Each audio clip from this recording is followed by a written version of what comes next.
Oke nih, jadi ada pertanyaan apa nih yang bisa kita diskusikan hari ini? eh Lebih ke biasanya tuh kalau masalah utama di CV itu kenapa sih Pak eh udah udah ngirim banyak CV tuh tapi nggak ada yang nyantol gitu loh. Oh, Padahal hmm, misalnya udah lihat udah lihat cara bikin CV yang benar gitu-gitu.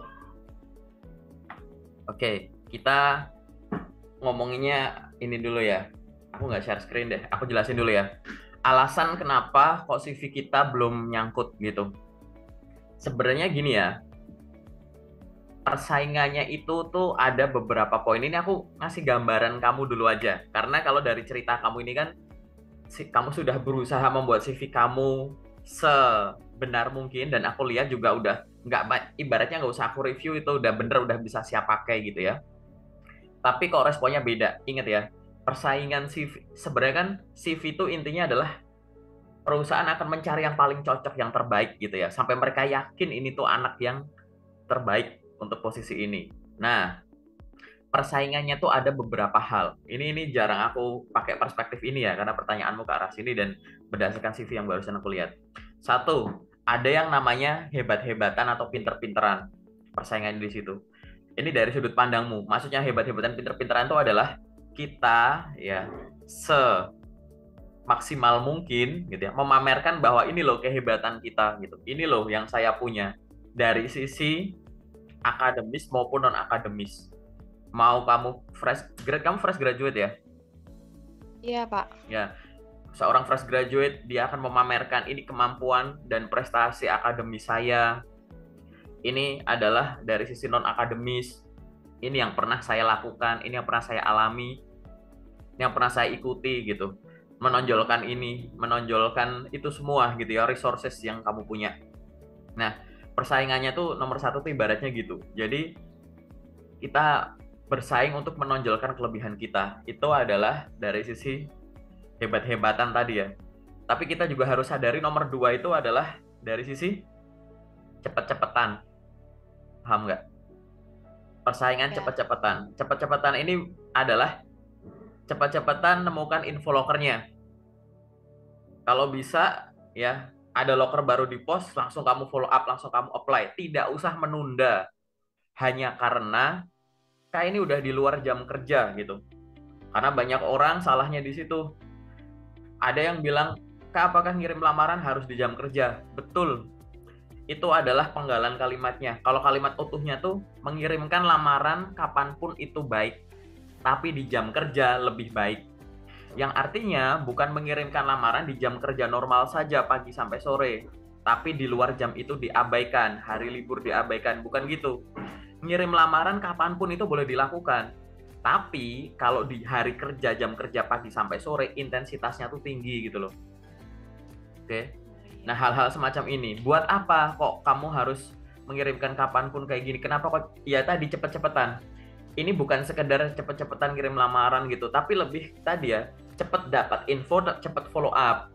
Kalau dapat info, cepet follow up, kamu nanti cepet apa? Move on. Move on apa? Cari loker yang lain. Sampai detik ini, ini tahun ke-9 ku ya, nyari loker. Aku punya komunitas loker, kayaknya kita sama-sama kagama ya gitu. Aku punya komunitas loker ini sejak aku masih kuliah. Jadi dari saat itu sampai sekarang, nggak ada tuh yang namanya ada satu hari di mana nggak ada loker yang muncul gitu, bahkan Sabtu Minggu gitu, ya kan. Dan aku belum melihat secara masif bahwa kalau tiap di luar jam kerja Sabtu atau Minggu itu kayak Jobster itu sistemnya down gitu, kita nggak bisa nggak ngeklik loker kan, nggak kan. LinkedIn juga nggak kan Iya, gitu loh. Pak. Maksudnya kayak gitu, email juga nggak diblokir kan, maaf pesan Anda tidak bisa terkirim karena ini di luar jam kerja, nggak ada kayak gitu, ya kan. Iya. Jadi kita pakai sudut pandang itu aja. Jadi nomor satu tuh hebat-hebatan, pamerin ke perusahaan ada orang sehebat kamu. Nomor dua, cepet-cepetan, cepet dapat info, cepet follow up, habis itu cepet untuk apa ya, move on, cari loker yang lain gitu ya. Hebat-hebatan, cepet-cepetan. Yang nomor tiga, persaingannya itu apa? Banyak-banyakan.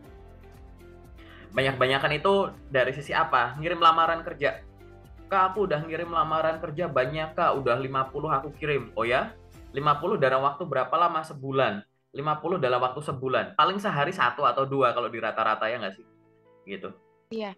Gitu kan. 1, 2, 3 gitu kan, di antara itu kan. Waktumu 24 jam, ya kan? Masa iya sih portal karir ada banyak, sumber loker ada, website ada, ya portal karir yang sebanyak itu, ya kan? Ada LinkedIn, ada mungkin grup Telegram, grup WA gitu dan lain-lain. Masa iya sih 24 jam cuma nemu 2, ya gitu kan? Nah itu loh, ya banyak-banyakan tuh di situ. Gunanya apa tadi?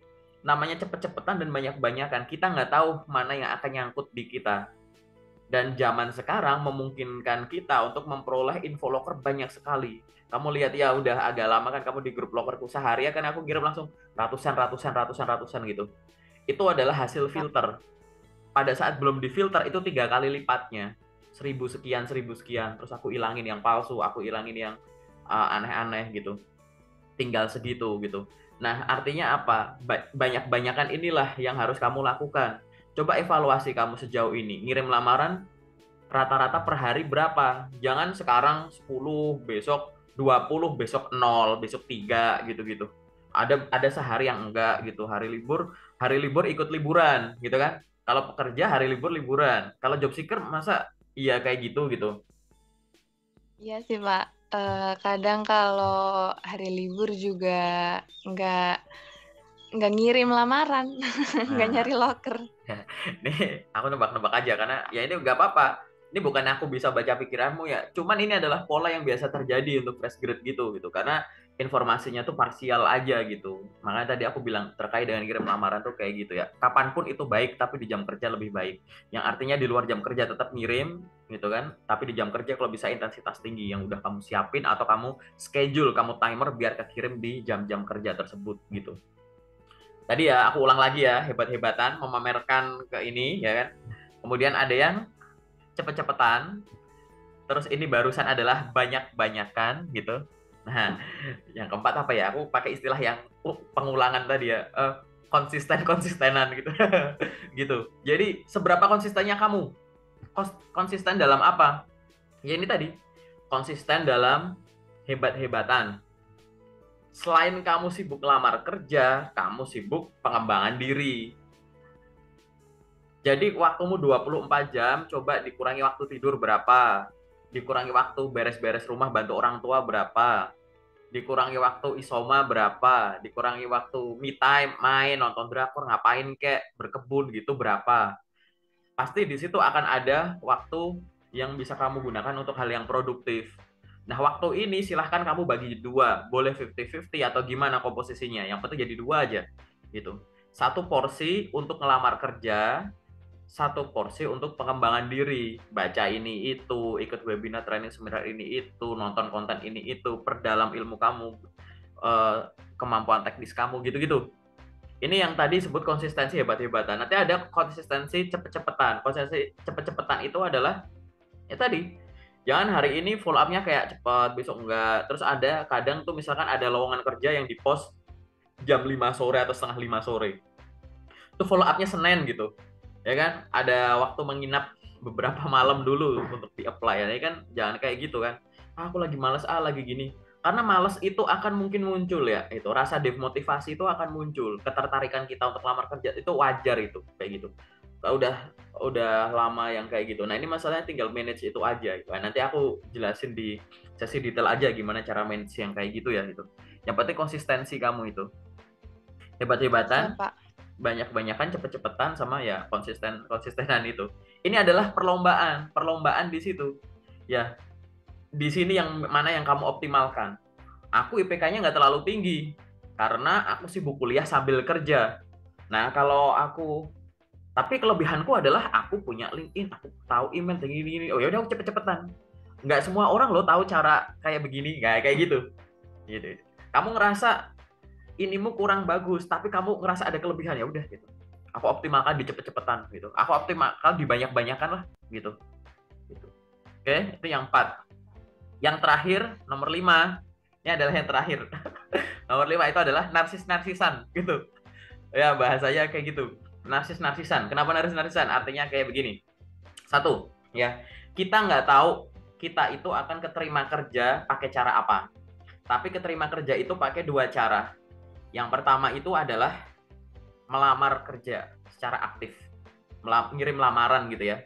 Ngirim lamaran itu artinya adalah secara aktif. Memperoleh pekerjaan secara aktif, memamerkan kemampuan. Biar perusahaan tahu nih, ada orang seperti saya. Tapi ada satu lagi, jangan sampai lupa.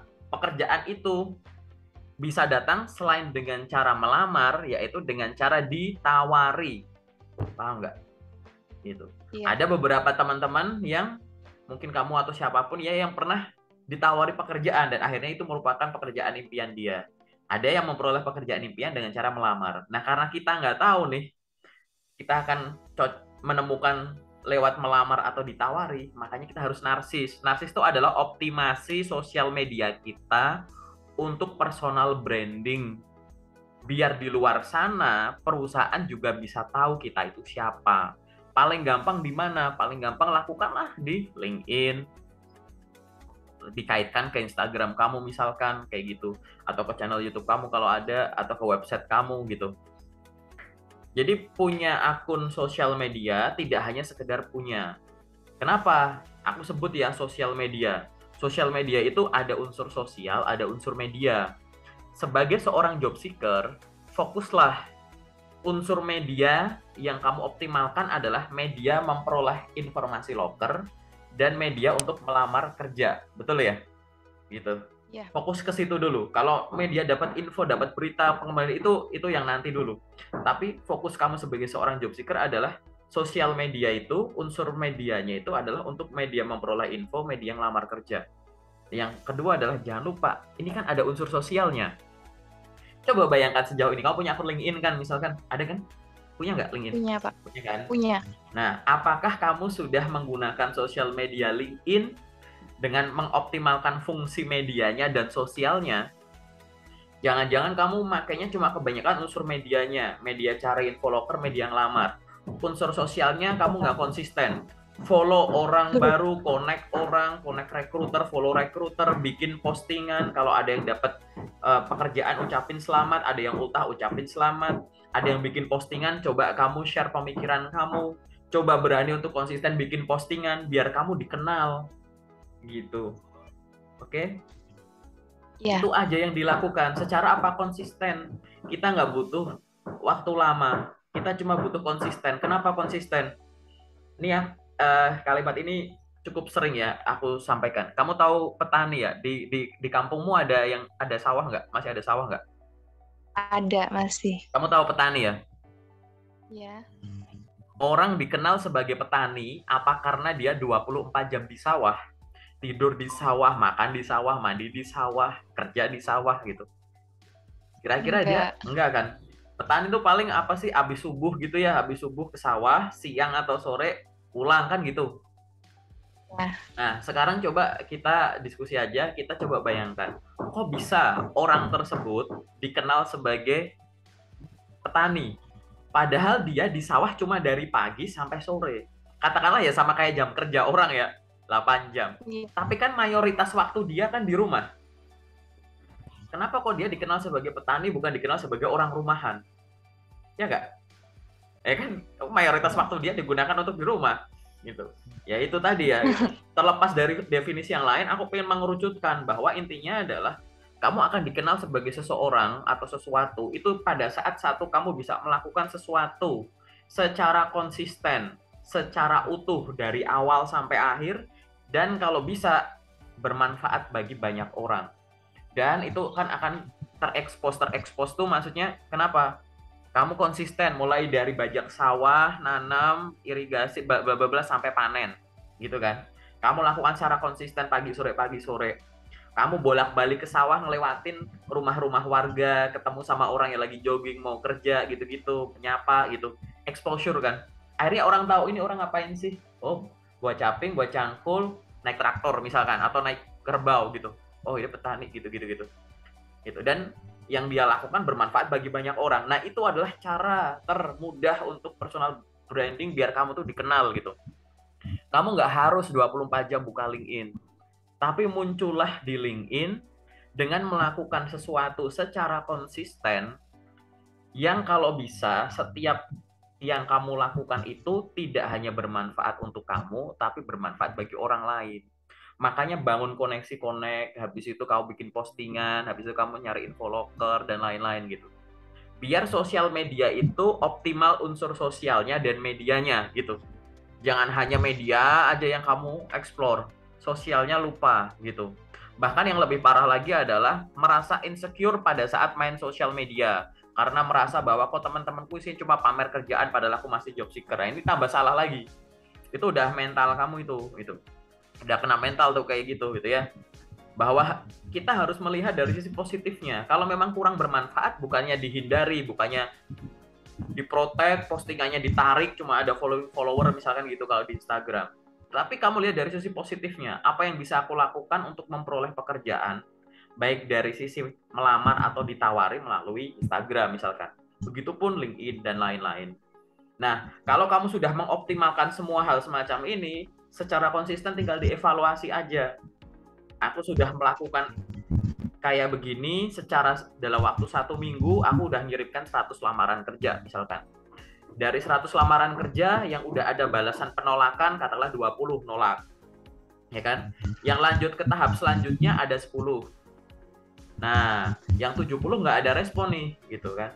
Kamu bisa lakukan sesuatu, yang belum ada respon, kamu follow up ke rekruternya, gitu kan. Kenalan, connect ke LinkedIn, ditanyakan, gitu. Mohon informasi pada beberapa hari yang lalu atau pada tanggal sekian saya mengirimkan lamaran di PT ini sebagai ini berdasarkan informasi yang saya peroleh melalui postingan Bapak atau Ibu. Mohon informasi apakah lamaran saya sudah diterima dengan baik ya Pak atau Bu. Semoga kualifikasi saya sesuai dengan yang dibutuhkan perusahaan. Apabila Ibu membutuhkan informasi tambahan terkait kualifikasi saya, silahkan dapat mengunjungi akun LinkedIn saya. Terima kasih, salam kenal gitu. Ngechat kayak gitu kayak rekruter kan enak gitu. Jadi itu akhirnya tuh apa? Kita kekhawatiran tuh nggak ada, kebingungan nggak ada. Karena tadi ya, kita sudah optimal. Dari yang tadi aku bilang, pamernya itu ya, dari sisi cepet-cepetan, banyak-banyakan, hebat-hebatan, konsisten-konsistenan, dan narsis-narsisan tadi gitu. Iya kan? Gitu. Jadi ya, Pak. Kita kalau melakukan pergerakan kayak gitu nanti akhirnya apa? Evaluasinya tuh enak. Sebenarnya yang harus ditingkatkan tuh apanya? CV misalkan, oke. Kalau tadi kamu bilang bahwa tapi CV saya udah berusaha ke sini. Udah saya berusaha untuk bikin sesuai dengan yang pedoman-pedoman yang kamu ikuti itu sampaikan harus gimana CV zaman sekarang dan lain-lain. Nah, ya udah berarti kan kamu bisa breakdown. CV itu harus 2. Benar cara bikinnya dan benar cara pakainya. Jangan-jangan CV kamu sudah dibuat dengan benar, tapi cara pakainya masih salah gitu. Cara pakai itu lebih dari sekedar tahu cara ngirim CV. Cara pakai lewat email berarti cara ngirim lewat email. Cara pakai lewat LinkedIn berarti cara ngirim lewat LinkedIn. Bukan sekedar itu. Cara pakai CV di LinkedIn itu misalkan ya tidak hanya ngirim CV, tapi semua aktivitas di dalam LinkedIn itu loh. Gitu. Dan cara follow up kalau dicuekin, cara follow up kalau ditolak, cara follow up kalau ada info lanjutan gitu. Nah ini, 2 hal ini. Tapi kayak aku caranya bikinnya udah bener, ya kan? Kemudian caranya juga aku udah tahu. Ya tadi, evaluasi dari 5 hal yang tadi aku sampaikan. Jangan-jangan intensitasku masih rendah. Jangan-jangan aku belum konsisten. Jangan-jangan yang tertulis di CV hanya sekedar pengalaman kerja udah, ini udah gitu kan. Tapi belum menjual bahasanya gitu. Jangan-jangan aku kurang narsis di sosial media. Karena orang hebat yang kayak aku ada banyak. Ya teman seangkatan beda kampus, adik tingkat, salah kebalik, adik tingkat kok gini ya, adik tingkat, kakak tingkat, terus orang yang sudah bekerja tapi pengen pindah kerja ke perusahaan yang kamu ini gitu. Dan itu harus dievaluasi secara rutin gitu. Ya nanti kita ngobrol aja lah itu, oke? Tapi paling nggak kamu udah ada gambaran dulu ya, apa yang sejauh ini harus dihilangkan dari yang kamu lakukan, apa yang harus ditingkatkan gitu, dan apa yang harus dipertahankan gitu. Oke? Siap Pak, makasih. Apa lagi? Ada gambaran nggak sih? Sebenarnya ada yang bener-bener nggak sih? Aku ngomong gitu. Bentar ya minum. Iya bener Pak. Soalnya selama ini kan saya wisuda tuh Agustus tahun lalu. Nah itu tuh saya aktif nyari kerja, ngelamar-ngelamar, ngirim CV tuh sampai bulan April. Nah, sebenarnya dari Agustus tahun lalu tuh saya udah kerja, tapi kerjanya tuh belum sesuai gitu loh, masih ikut sama teman saya gitu. Istilahnya kayak freelance. Nah, setelah bulan April tuh kayak udah kerja di situ dan udah mulai males Pak nyari kerja sebenarnya. Jadi udah stop ngirim CV, ngelamar kerja. Nah, akhir-akhirnya tuh saya pingin ngelamar lagi gitu. Jadi istilahnya mulai lagi dari awal gitu. Oke, nggak ada yang salah ya untuk memulai, karena namanya karir itu pasti mulai, jalan, berakhir. Ya cuma gitu doang, repeat gitu ya, gitu. Udah gitu-gitu aja, nggak ada masalah. Yang harus kita lakukan adalah kita tuh jangan berhenti untuk belajar. Kita harus selalu mau memuridkan diri. Memuridkan diri kepada siapa? Kepada siapapun, gitu ya. Kepada senior kita, junior kita, dan lain-lain. Inti yang paling sering aku sampaikan ke teman-teman, dan aku juga ngomong ini ke dalam hatiku sendiri gitu ya, untuk perjalanan karirku sendiri, bahwa kalau nggak tahu, nanya. Jangan pernah menyimpulkan dari hal yang kita tidak tahu lewat dugaan tidak berdasar. Kok aku gini ya, jangan-jangan CV-ku gini, loh. Apa dasarnya kamu ngomong itu? Kok gini ya, jangan-jangan ini gini, loh apa dasarnya? Gitu kan? Karena dugaan tidak berdasar ini hanya akan bikin kita makin bingung. Yang selanjutnya adalah coba bikin tadi, yang aku bilang tadi ya, hebat-hebatan, banyak-banyakan bla bla bla gitu ya. Coba lakukan secara konsisten, teratur. Kenapa kok teratur? Tadi aku udah pakai logika petani, sekarang aku pakai logika pasukan baris berbaris gitu. Ini kan Agustus nih, 17. Oh, aku harusnya background-nya pakai 17 Agustus ya. Kayak gitu. Jadi kan jadi keinget ya gitu. Kamu tahu pasukan pengibar bendera gitu ya misalkan ya, yang lagi baris berbaris gitu. Teratur enak kan ya? Kamu kalau ada di tribun penonton lihat baris berbaris gitu enak, oke? Terus kalau ada yang jalan terus jalan di tempat terus berhenti gerak gitu, terus ada satu orang yang kakinya telat gitu, jegrek gitu, kelihatan nggak? Kelihatan banget. Kelihatan kan?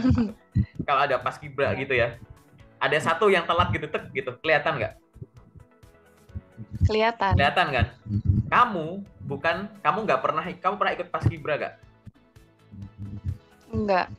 Tapi kamu tahu kan kalau itu salah? Ya tahu. Nah, itulah kelebihan orang yang melakukan sesuatu secara teratur. Ini kan ada pola gerak, ya kan?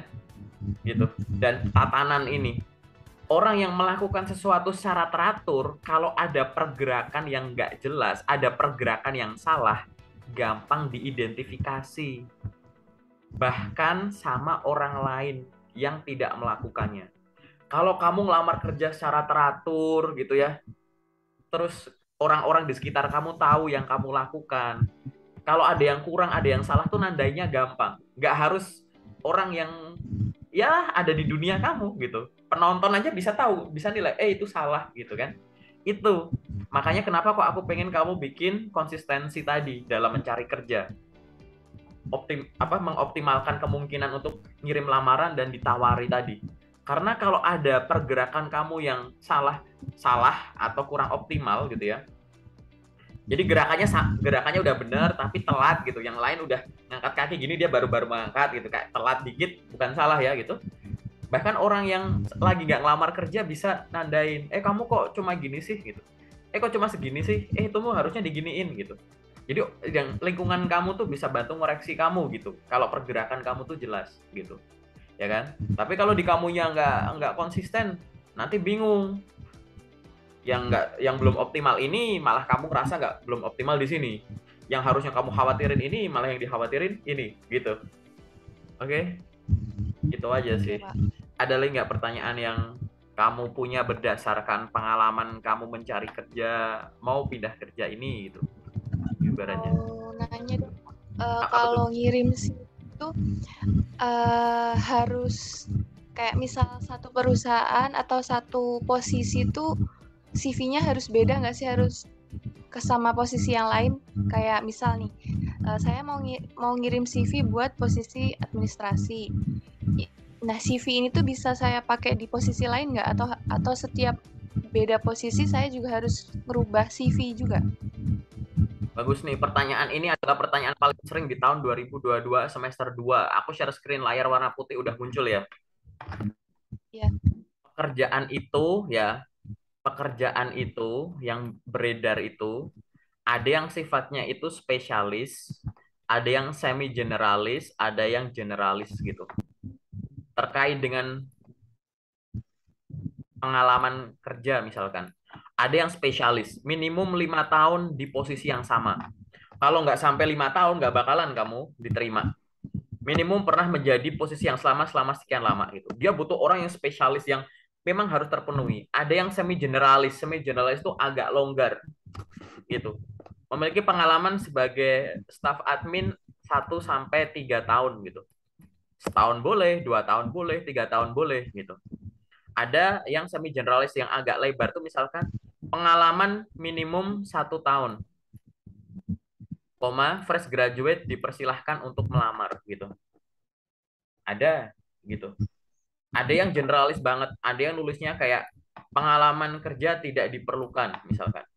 Atau misalkan pengalaman minimal atau pernah melakukan ini, hanya sekedar pernah, durasi itu nggak disebut gitu. Ini kan lebar sekali, siapapun mungkin dan boleh untuk melamar gitu ya. Atau mungkin dari pendidikan, pengalaman pendidikan. Spesialis misalkan, minimum S1 teknik mesin.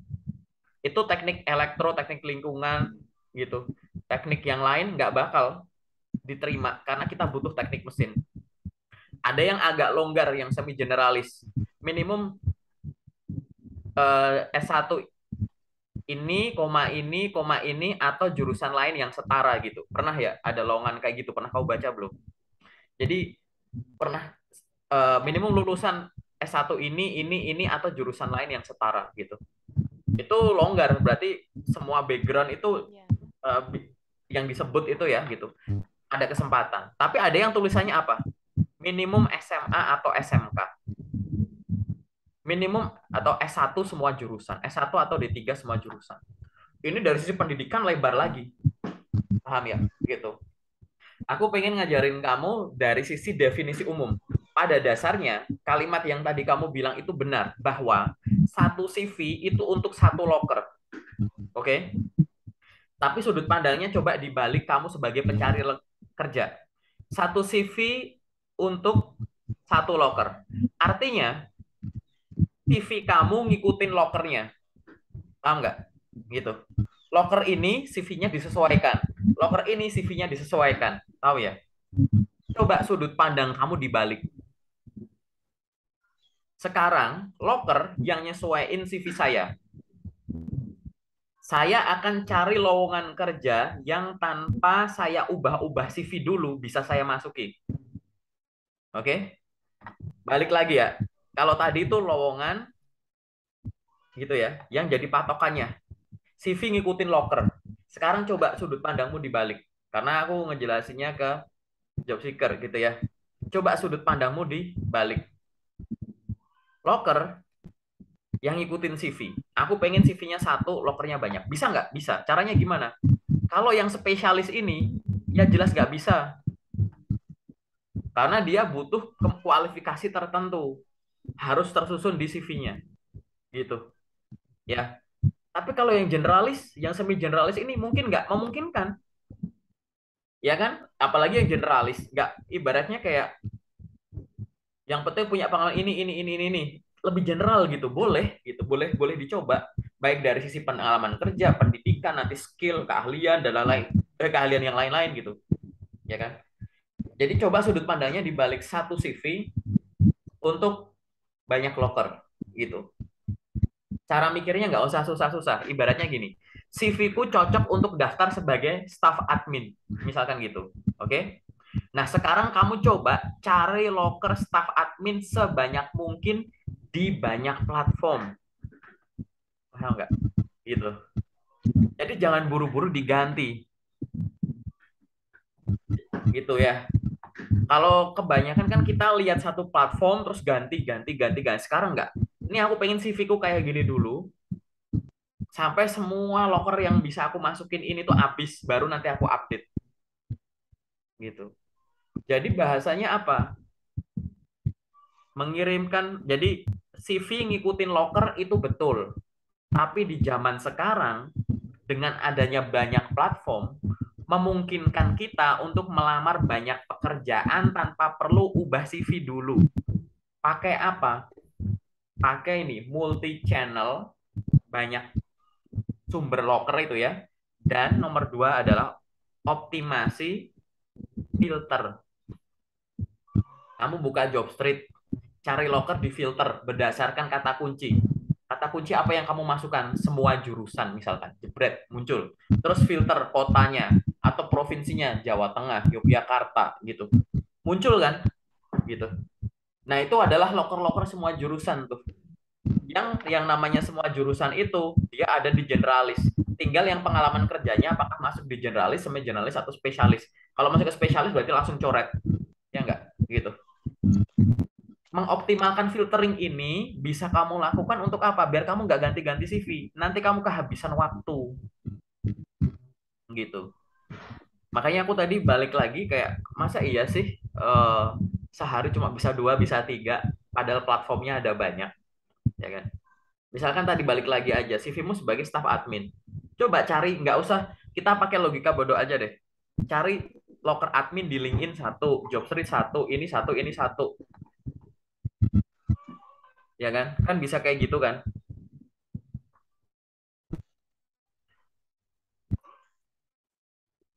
Kayak aku lanjut ya, kayak gitu. Jadi itu memungkinkan. Jadi tinggal optimalkan filteringnya aja, fungsi filtering. Siapa? Kegambar nggak alasan. Jadi cuma ngerubah sudut pandang aja sih. Tapi kalau definisi memang benar ya, berarti satu satu CV untuk satu loker betul. Tapi sekarang dibalik gitu sudutnya. Lokernya yang ngikutin CV-mu biar gak gampang-gampang diubah gitu. Oke? Oke. Ada lagi nggak pertanyaan yang general?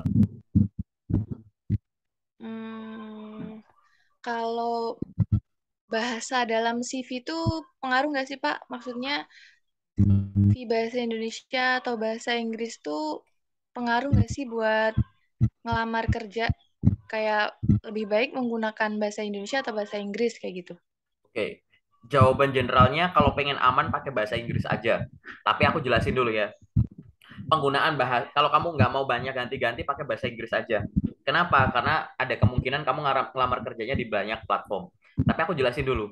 Ada hierarki atau ketentuan penggunaan bahasa gitu. Nomor satu, gunakan bahasa yang diminta kalau memang ada permintaan khusus di lokernya. Ada lowongan kerja yang di bawah tuh ada keterangannya. Silahkan kirimkan lamaran menggunakan bahasa ini gitu ya. Kalau ada permintaan itu ikuti. Kalau nggak ada, baru nanti kamu lihat ada nggak ada nggak momen kamu untuk promosi kemampuan melalui penggunaan bahasa tertentu. Misalkan lokernya pakai bahasa Indonesia, posisi yang dibuka itu adalah staff ekspor import. Salah satu kualifikasi di info lokernya adalah mampu berbahasa Inggris baik lisan maupun tulisan. Freeze, Pak. Ya, Gimana Pak? Mohon tadi nge-freeze. nge-freeze ya gitu. Misalkan ada lowongan kerja, lowongan kerjanya tulisannya pakai bahasa Indonesia, ya kan? Tapi posisi yang dilamar, kualifikasinya itu ada tulisan mampu berbahasa Inggris baik lisan maupun tulisan, gitu. Jadi kalau ada momen kamu walaupun lokernya pakai bahasa Indonesia, sesuaikan sama kualifikasi. Kalau kualifikasi itu memang butuh orang yang mampu berbahasa Inggris atau akan menjadi poin plus, ya udah ikuti bahasa tersebut gitu ya. Tapi kalau misalkan tidak ada momen-momen itu, yang dilakukan sekarang adalah ikuti bahasa yang digunakan gitu. Lokernya bahasa Indonesia, kirim bahasa Indonesia. Loker bahasa Inggris gitu. Jadi penggunaan bahasa tuh salah satunya lewat itu. Yang selanjutnya yang jadi pertimbangan kamu adalah kamu ngirim lamarannya pakai apa? Kamu pakai platform pencari kerja, kamu pakai website. Padahal setelah kamu riset, kemungkinan perusahaan ini pakai sistem ATS. Maka CV ATS friendly salah satunya biar bisa optimal adalah dengan bahasa Inggris. Kita nggak tahu ya, sistem ATS itu kata kunci, ada ATS yang bisa bahasa Indonesia, tapi kan kita nggak tahu tuh apakah perusahaan tersebut udah menggunakan yang kayak gitu untuk database apa namanya keywordnya gitu. Gitu. Iya, Jadi Pak. penggunaan bahasa tuh kayak gitu. Tapi kalau mau nggak, tadi ulang lagi, kalau nggak mau ribet, bikin CV ATS friendly, bahasa Inggris dah gitu. Loker bahasa Indonesia kirim itu nggak apa-apa. Tapi kalau loker bahasa Inggris kirim bahasa Indonesia kurang disarankan ya. Gitu. Sudah Eh, cukup jelas? udah jelas, Pak. Oke, ada lagi nggak pertanyaan yang sifatnya general? Udah itu dulu kali, Pak. Itu dulu ya. Belum ke... Oke, sekarang kita masuk ke yang detail ya. Ya.